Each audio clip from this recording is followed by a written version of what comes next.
Good evening and welcome to the Daily News Roundup. I am Abigail Smythe. Coming up in the newscast, Jamaica's unemployment rate falls to 6.6%. Suspect held in connection with house fire that killed 4-year-old girl in St. Mary. United States man suspected of committing suicide at Ocho Rios Hotel. School principal charged in relation to illegal sale of lands in Clifton, St. Catherine. 2 men wanted for murders in St. Elizabeth and farmer shot and killed in Westmoreland. In business, the Jamaican economy grows by 4.8% for April to June quarter. In the region, oil blocks set for auction in Guyana to be set aside for future government partnerships. Further overseas, the U.S. president pledges to push abortion rights bill if Democrats keep control of Congress in midterm elections. And in sports, West Indies defeat Zimbabwe in ICC T20 World Cup match in Australia.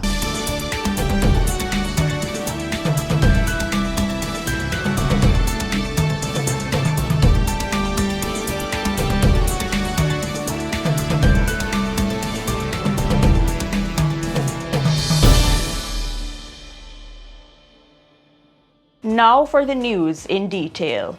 Jamaica has made significant gains in reducing unemployment.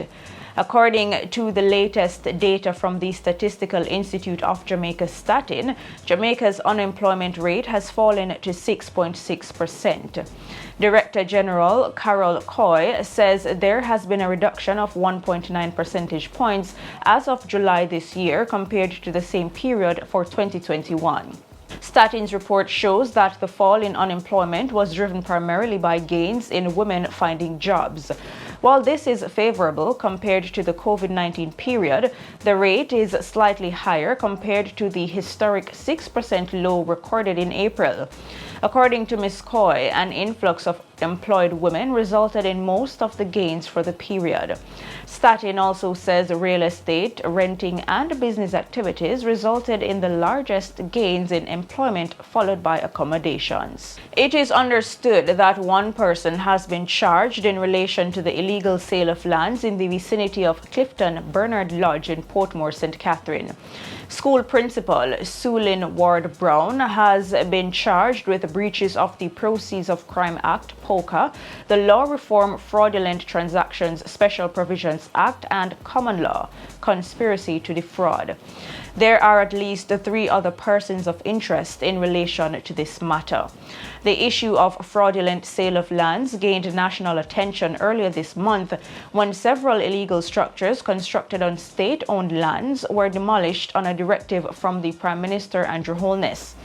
Mr. Holness said a criminal gang had captured lands near Clifton and was reselling the lots.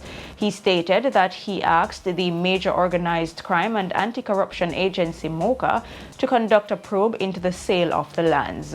Investigations are ongoing. 1 man has been held in connection with a fatal house fire in St. Mary on Tuesday that resulted in the death of a 4-year-old girl. Acting Commander for the St. Mary Police Division, Deputy Superintendent DSP Kevin Francis, says the suspect was apprehended during a police operation. The deceased child has been identified as Saraya Cohen. Her mother, Rose Beecher, and other family members who also received injuries in the house fire have been hospitalized and are said to be in serious condition. The incident occurred in Dean Penn District in Highgate. Public Relations Officer at the Jamaica Fire Brigade, Emilio Ibangs, says 1 fire unit responded to the call at 3:35 a.m. The fire reportedly started after a Molotov cocktail was thrown through a window of the house. The police are treating the incident as a case of suspected arson. DSP Francis notes that the police have visited with the family and offered grief counseling.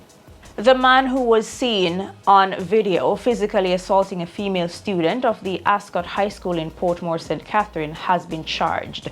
Acting Commander of the St. Catherine South Police, Superintendent Hopeton Nicholson, says the 38-year-old taxi operator turned himself into the police on Tuesday. He was questioned and later charged with assault occasioning bodily harm. The superintendent notes that the man was granted bail and has been scheduled to appear in the St. Catherine Parish Court in the first week of November. A widely circulated video of the altercation shows the 13-year-old student being accosted by a woman while a group of students looked on. The student was subsequently punched in the face by a man, causing her to fall to the ground. According to reports, the clash arose from an unsettled dispute between two students, which was seemingly not adequately addressed by school administrators. Superintendent Nicholson said, quote, "We continue to appeal to citizens not to use physical means to settle disputes. We beseech parents and guardians to liaise with school administrators if issues arise with your child at school. The St. Catherine South Police's Community Safety and Security Branch will continue to provide counseling for all involved in this incident," end quote. The body of a man was discovered along George Lee Boulevard in Portmore, St. Catherine, Wednesday evening. Eyewitnesses say he was thrown from the vehicle onto the roadway. The incident reportedly happened around 8 p.m. It is unclear if the man was killed before being thrown from the vehicle. The police are investigating. A 45-year-old man from the United States allegedly committed suicide at a hotel in Ocho Rios early Tuesday morning. The man, identified as Nick Dimmitt from Bayshore, Michigan, was found hanging from the door. The St. Anne police report that Dimmitt, who is said to have been bipolar, was with his wife at the hotel. An argument reportedly developed between him and his wife, and she left and went to the hotel's restaurant. When she returned to the room around 1:36 a.m., the door was closed. She went to the balcony where she saw her husband's body hanging by a belt attached to the door. Blood was coming from his nose. The police were alerted and investigations are ongoing. And the St. Anne police are investigating the death of a 26-year-old man who was shot along the Windsor Main Road in the parish on Monday. The deceased has been identified as Kevin Thomas. It is reported that around 5:45 a.m., residents heard loud explosions in the area and contacted the police. Upon their arrival, Thomas was seen with what appeared to be gunshot wounds to the upper body. He was taken to hospital where he was pronounced dead. A farmer was shot and killed on Salmon Street in Grange Hill, Westmoreland, Tuesday night. The deceased has been identified as 35-year-old Adrian Brown, otherwise called Antsman, of a Crowder District Grange Hill address in the parish. The incident happened about 8:20, shortly after visiting his father. The police report that Brown had just finished attending to his cows and went to visit his father. Brown then left for his home, and shortly after, several loud explosions were heard. The police were summoned, and upon their arrival, Brown was seen lying in a pool of blood with what appeared to be multiple gunshot wounds to his head and upper body. He was transported by the police to the Savannah Lamar Public General Hospital, where he was pronounced dead. A 44-year-old construction worker was shot and killed on Coke Road, Glendevon, St. James, Tuesday morning. He has been identified as Rowan James, otherwise called Rani, of the Coke Road community. Reports from the Montego Hills Police are that about 7:45, James was on his way to work when he was approached by two alleged gunmen. The men reportedly chased Coke into a yard where they shot him over a dozen times before escaping on foot. The police were summoned, and Coke was transported to the Cornwall Regional Hospital, where he was pronounced dead. Two men, including a farmer, are wanted in St. Elizabeth for murders committed in the parish over the past month. The St. Elizabeth police are seeking the public's assistance to apprehend the men.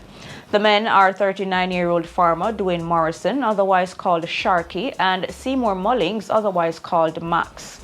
Morrison is from Stonefield District in Barbary Hall in the parish and is known to frequent Black River, Cashpot Outlets, Barbary Hall, and Newcomb Valley. He also frequents Brownberry, Malvern, and Southfield.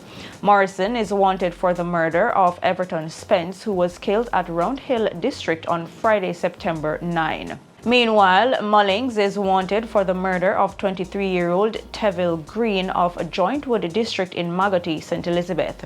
Green was killed on Saturday, September 24. Head of the St. Elizabeth Police Division, Superintendent Kenneth Chin, says the Spring Park community remains a hotspot for policing efforts as they continue to report shooting incidents in the area.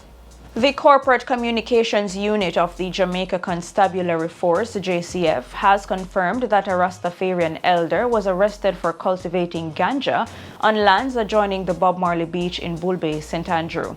This has sparked public outrage. Head of the unit, Senior Superintendent Stephanie Lindsay, says the elder had no permit for cultivation. However, Rastafarian attorney-at-law Marcus Goff is questioning the legitimacy of the raid at the elder's property by a police team from Morant Bay. He points out that in 2015, the Dangerous Drugs Act was amended to allow Jamaicans to grow no more than 5 ganja plants at a time. At the same time, Rastafarians were given the right to cultivate more than 5 plants of ganja for sacramental uses. However, those expecting to hold those privileges would first need a permit from the Ministry of Justice. According to Goff, since the amendments were made, no permits have been issued.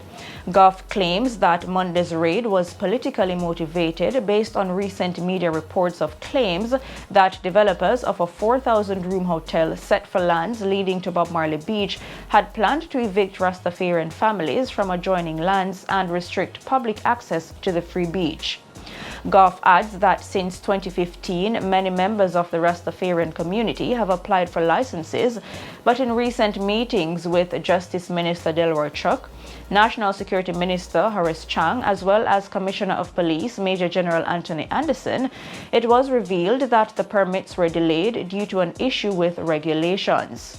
He says the Grassroots Ganja Association met with the minister on July 1, and when they asked why it has not been processed, they were told that the regulations are not yet in place. The attorney argues that this is 7 years after the law has already recognized Rastafarians' right to cultivate, adding that the rights of the Rastafarian community are being curtailed.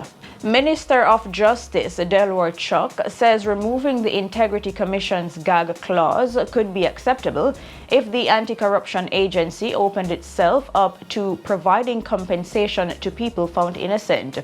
The minister made his suggestion during the revision of the Integrity Commission Act on Tuesday with the Joint Select Committee. The Commission, like many others, have repeatedly called on lawmakers to amend the legislation prohibiting it from commenting on ongoing investigations. Instead, the Commission is only allowed to inform the public of its operations through a parliamentary submission. Minister Chuck says both the Police and the Financial Investigations Division operate under such a structure.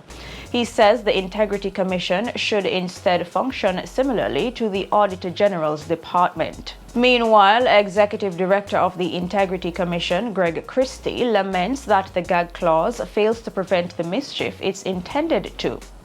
He adds that the declaration of an investigation is of benefit to the public and does not necessarily require the attention of the Parliament. However, Opposition spokesman for Finance and Chairman of the Parliament's Public Accounts Committee, Julian Robinson, says Mr. Christie's reasoning is flawed. He says he doesn't see a strong argument to remove the provision. In business, the Jamaican economy grew by 4.8% for the April to June quarter when compared with the corresponding period last year. Director General for the Statistical Institute of Jamaica's Statin, Carol Coy, says the growth is due to a 7.2% increase in value added at constant prices for the services industries. On the other hand, the value added for the goods-producing industries declined by 2%. As with the previous quarter, the removal of COVID-19 restrictions, the expiration of the pre-test requirement for travelers to the island, and the reopening of the entertainment sector all contributed to the improved economic performance. Total value added at constant prices increased by 1.3% compared to the January to March quarter of this year, a continuation of a trend observed since the third quarter of 2020. Giving a breakdown of the positive performance of the services industries, Statin says hotels and restaurants grew by 56%, influenced by a near 80% increase in visitor arrivals to the island during the review period. In addition, the wholesale and retail trade, repairs, installation of machinery and equipment sector grew by 7.6%. Transportation, storage and communication by 5.7%, and other services, including the entertainment and tourism-related activities, grew by 9.8%. Finance and insurance services grew by 1.1%. Real estate, renting and business activities increased by 2.1%. Producers of government services 0.4%, and electricity and water supply grew by 2%. The decline in the good-producing industries was largely due to lower output levels in mining and quarrying, which declined by 62.5%, and a 5.2% dip in construction. Mining and quarrying continued to be negatively affected by the closure of the Jamaica plant. The subcategory agriculture, forestry and fishing increased by 6.3% during the review period. Manufacturing also registered a 5.6% increase. And in regional news, Guyana's president says some of the country's oil blocks to be auctioned this year will be set aside for future government-to-government partnerships. President Irfan Ali states that a new policy mix for Guyana's oil and gas resources is being pursued, alluding to the United Kingdom being a potential partner that will benefit from this arrangement. The president says the two countries are seeking to deepen cooperation in the energy sector. The much-anticipated auction of the blocks was scheduled for the end of September, but that has not yet materialized. The authorities have already indicated that blocks up for auction include those areas that have been relinquished by oil companies searching for oil offshore. Guyana earned almost $500 million in revenue from the oil and gas industry during the July to September period. And on the international scene, the State Department of Health in Florida is reporting that there is an increase in cases of flesh-eating bacteria in the country.